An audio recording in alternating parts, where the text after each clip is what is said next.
আত্মহত্যার অভিযোগ চাপে, আর তাতেই কমিশনকে তোপ মুখ্যমন্ত্রীর। কমিশনের পরিকল্পনাহীন কাজের চাপের অভিযোগ শুধু করেননি, এছাড়াও নির্বাচন কমিশনকে কড়া ভাষায় আক্রমণ করেছেন। কথা বলবো প্রতিনিধি আবিরের সঙ্গে। আবির, একেবারেই তাই। এবং 28 জনের মৃত্যুর ঘটনা ঘটেছে এবং পরিকল্পনার যে অভাব, যথাযথ পরিকাঠামো ব্যবহার না করে কাজ করা হচ্ছে।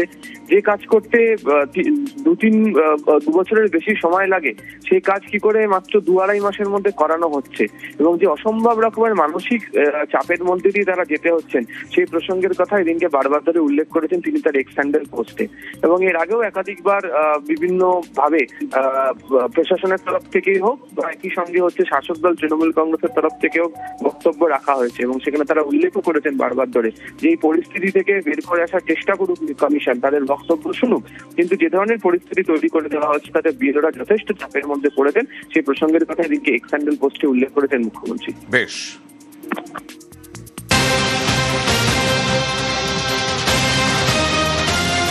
আর এই বিএলওর মৃত্যুতে রিপোর্ট তলব করলো নির্বাচন কমিশন। জলপাইগুড়ির জেলা শাসকের রিপোর্ট তলব। কথা বলবো প্রতিনিধি সোমরাজের সঙ্গে। সোমরাজ, কি জানতে চায় নির্বাচন কমিশন?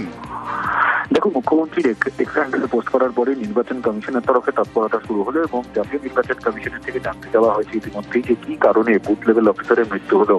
তিনি কি অত্যাধিক মানসিক চাপে ছিলেন? ইসরায়েলের কাজের জন্যই তিনি আত্মহত্যা করেছেন? গোটা বিষয়টি নিয়েই জানতে চাওয়া হয়েছে। বিশেষত কি কারণে মৃত্যুর ঘটনা ঘটলো, গোটা বিষয়টি জানতে চাওয়া হয়েছে এবং বলা হয়েছে জলপাইগুড়ি জেলা শাসককে দ্রুত রিপোর্ট পাঠাতে এবং পরিবারের সদস্যদের সঙ্গে কথা বলেই তাদের বয়ান নিয়ে রিপোর্ট পাঠানোর নির্দেশ জলপাইগুড়ি জেলা শাসককে দেওয়া হয়েছে বলেই কমিশন সূত্রে খবর।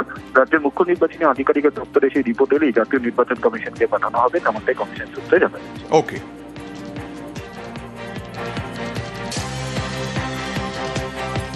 মালবাজারে এক মহিলা বিএলও আত্মহত্যা করেছে কাজের চাপে বলে। কোথায় করেছে? মালবাজার। আমি শুনিনি, এখন দেখে নেবো।